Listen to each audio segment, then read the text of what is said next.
But I mentioned Ishmael. Ishmael is where the two stories diverge, and where I think we actually have to begin our conversation about what significantly separates us, and where we might find some possible creative compatibility. You all know the story in Genesis, and Genesis is full of great stories that have triggered oceans of reflection and poetry and great novels. One of the greatest stories is Abraham's wife, Sarah. She's getting on, she's in her 80s, she's sure that she's never going to give Abraham the promised heir, and the heir to the promise. And so Abraham, in perhaps history's first recorded case of surrogate motherhood, with Sarah's agreement, brings in an Egyptian slave girl, Hagar, who promptly gives birth to a son. And then, in one of those amazing twists of the book of Genesis, Sarah becomes pregnant, and she has a son. So the first son, Hagar's son, is Ishmael, and the second son, Sarah's son, is Isaac. And that, in terms of at least how the medievals, and a lot of religionists today like to see the big, what academics would call the meta-history, the big history of the relationship between the different branches of Abraham's family. That's where it begins. Ishmael becomes the ancestor of Islam, because his prophetic descendant is Sayyidina Muhammad sallallahu alaihi wasallam, the prophet of 7th century Makkah. Isaac becomes the ancestor of what becomes Judaism and what becomes Christianity. So that seems to be the kind of scriptural point, and the book of Genesis seems to be anticipating this. And it's important for Muslims as well, because the great culminating event in the Muslim life is always the Hajj pilgrimage. It's taking place right now. What's it about? Well, it's about many things. At the highest level, it's about reenacting our pledge of obedience and ubudiyya, slavehood to God. It's also, in terms of connectedness to history, about Abraham, and specifically about Abraham and Ishmael, because it's the sanctuary of Ishmael. According to most of the Muslim historians, Ishmael is actually buried in Mecca next to the Kaaba, along with Hagar, his mother.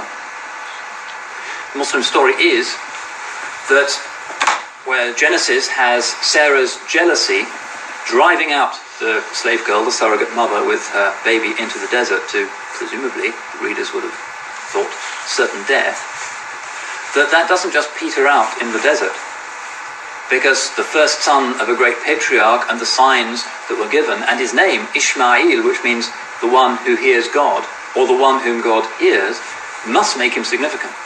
The story doesn't just end there as a kind of interesting beginning that doesn't go anywhere. A promising beginning. It ends for us with a new beginning, which is the city of Mecca. And that's where it's unfamiliar to the West, because Mecca and Ishmael, they have no place in the Western imagination, and the Western sense of our history evolves to produce George W. Bush. Where is Mecca on that map? It's the symbol of the other, the symbol of the dark man, the symbol of the wild, rejected Ishmaelite. It's the black house, whereas we are in the White House. It's the polar opposite. But what does it mean to Muslims? Let's just hear the Muslim voice for a while.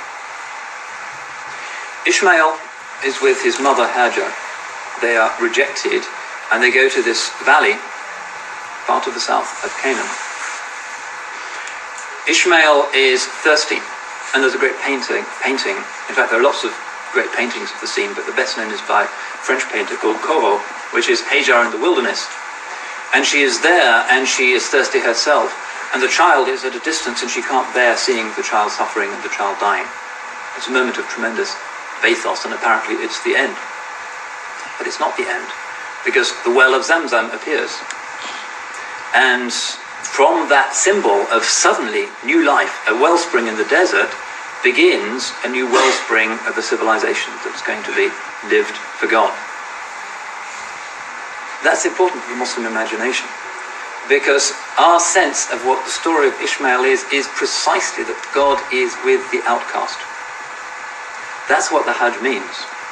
It means in that incredibly remote, empty place, that valley where there was nothing, no cultivation, nobody there at all, the place where apparently the story of the teenage mother and her kid has to come to an end, that now, through the extraordinary vindication of God's promise and God's compassion to those lost people who could be more vulnerable than them, all alone. 3 million people, and now there. From every conceivable corner of the globe. And they're all saying, Labbaik Allahumma Labbaik. Here I am, Lord, at your service. Here I am. That's, to my mind, that's what makes the book of Genesis, at least in these verses, make sense. That's the God who vindicates the rejected single mother. That's the God who vindicates the refugee and the outcast. His name is always Ishmael, Sayyidina Ismail, alayhi salam, the one whom God heard. Those who are heirs to what takes itself to be a privileged covenant look down upon him. He's the wild man, the dry root, the symbol of the other, and ultimately the symbol of the West's other. But in God's eyes, he is where the promise is stored that eventually will come to fruition. And who hears about Ishmael for hundreds of years, for thousands of years? But in the 7th century, in that little valley, next to Abraham's little temple, something begins with the word Iqra bismi rabbika alladhi khalaq, that immediately goes out and brings light to the whole world. A more rapid and utter transformation, cultural, religious, political, economic, anything, everything, than anything else that human history has ever seen.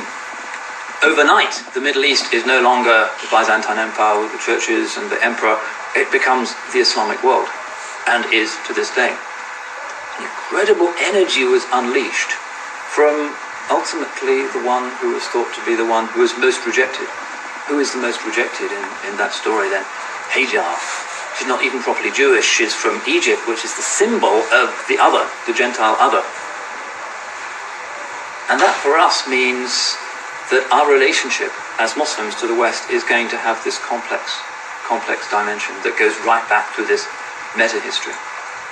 The West, or we should say a particular type of traditional Western literal reading of those stories, will say they are always the rejected ones. Ishmael is always the one who is outcast. One of the most popular novels in the United States recently is called Blood Moon by Hal Lindsey. Hal Lindsey is a hardline evangelical American preacher whose book, The Late Great Planet Earth, is America's all-time bestseller after the Bible. He's a significant figure. And Blood Moon is about his vision of the end times. And the end times are all about Jesus Christ returning again to Jerusalem, and the Israelis all convert and become evangelical Christians. So it looks like a happy ending, but then suddenly the Palestinians come. The evil Arabs appear, and they're led by somebody who's called Ishmael Muhammad. The very representation of what a particular type, I'm not saying all of them, a particular type of overheated American evangelical literal reading of the book of Revelation regards as being the other, the exact opposite of ourselves. And then the story ends, I suppose most of its readers happily, when Jesus looks at them and death rays come from his eyes and burn the brains of all of the Palestinians, and everybody lives happily ever after. And that's a certain type of Western rejection of anything that comes from Ishmael, that comes from the other, that comes from those who are not chosen. Most Christians reject that. Talk to them and I say, well, that's some kind of crazy American, who knows. You can't even get that book in this country. I had to order it from a dealer in America. Bestseller there, here, Christians, everybody think, God. But in the Islamic world, there is no similar rejection of the covenant through Isaac. It's simply not there. Why? Because the Quran speaks of Ishaq and speaks of the descendants of Isaac as being also Anbiya'ullah, God's prophets, no less than Ishmael. Recently, Abraham got his face on the front cover of Time magazine, a couple of years ago now. And it was all about these archetypes, and is the clash of civilizations and the West and Islam and mutual incompatibility inevitable because it's there in the scriptures and nobody's going to rewrite those. And the message was a particularly stupid and obtuse one, because it said the only solution is some kind of secularization and keeping these religious stories out of any global conversation about how the future should be, because they're divisive. They didn't spot that the whole point of the Quranic story is that they are both included. We say alayhi salam, upon him be peace, after the name of Ishmael. We say alayhi salam no less lovingly after the name of Ishaq, and after the name of Jacob, and after the name of the prophet Joseph, who has a whole chapter to himself in the Quran, and after the name of Solomon and David, and the great prophets of what some would claim to be the West's own story. They're ours as well. And of course, when we come to the verses that we heard so beautifully recited at the outset, Surah 19 of the Quran is all about the Virgin Mary.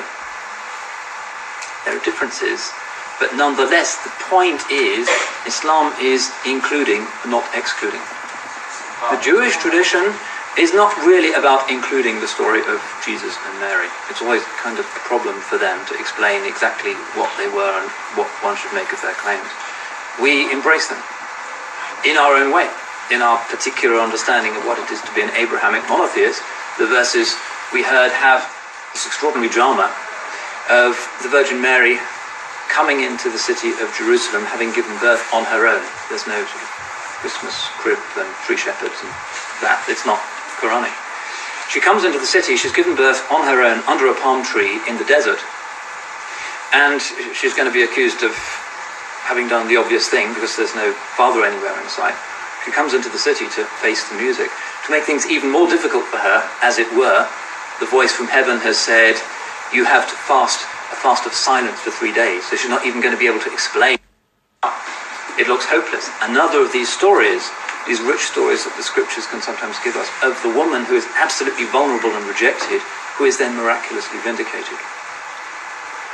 And so she comes into town, and they say, what is this? لَقَدْ جِئْتِ شَيْئًا فَرِيًّا.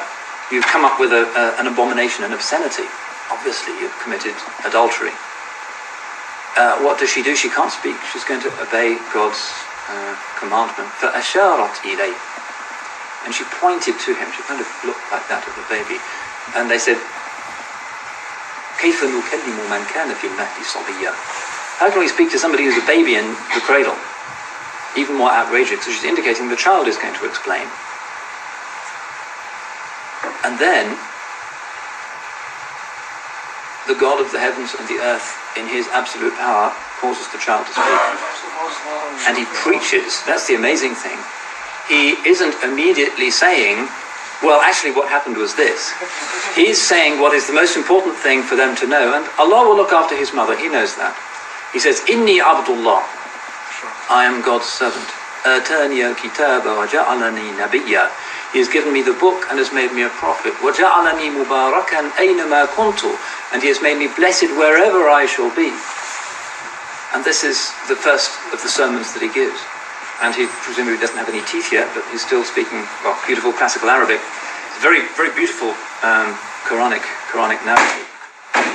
And that is, if you like, Islam saying to others that this is what we affirm.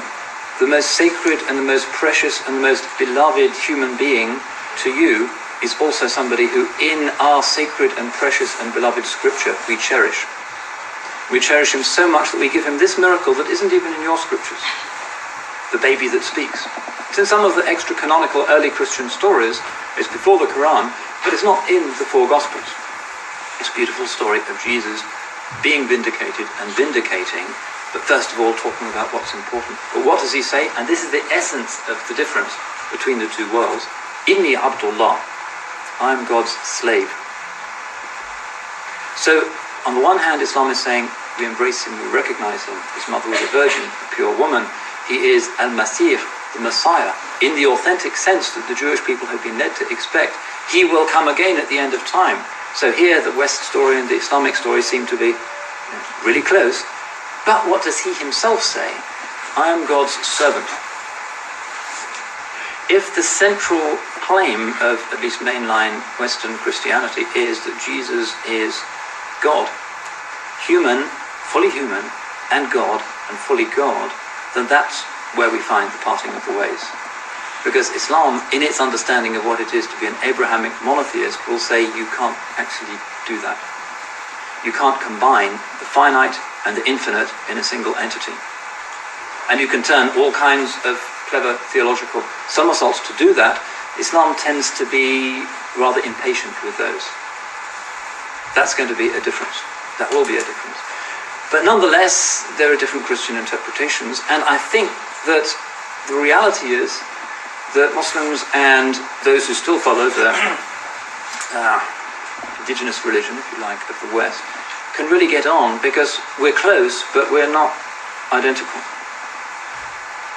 One of the stories that Muslims cherish, which really represents the first moment of Muslim encounters with Westerners, because the Quran's polemic really is not against Jews and Christians very much, it's against the indigenous pagan religion of the Arabs. Where the Quran really gets angry is in its prophetic denunciation of what the Arabs are doing. It has good things to say about Jews and Christians. Sometimes it criticizes Jewish and Christian doctrine, but the anger is directed against what its own people are doing. But the first encounter that Muslims really have with Christianity is when some of the refugees who've been persecuted by the pagans in Mecca go to the neighboring Christian kingdom of Ethiopia and appear before the king. And the Meccans send an ambassador saying, hey, we've got some good trading deals, send them back. These people are troublemakers. They're following a false prophet. We'll deal with them. And the Christian king, who is really favorably portrayed in the Muslim sources, so that the Prophet ﷺ, according to most Muslim scholars, actually prayed for him when he heard of his death. Listened to them, and what did the Muslim ambassadors say? This is Ja'far bin Abi Talib and some of the other great Sahaba. They recited these verses from Surah 19 about the Virgin Mary, because that shows how close we are.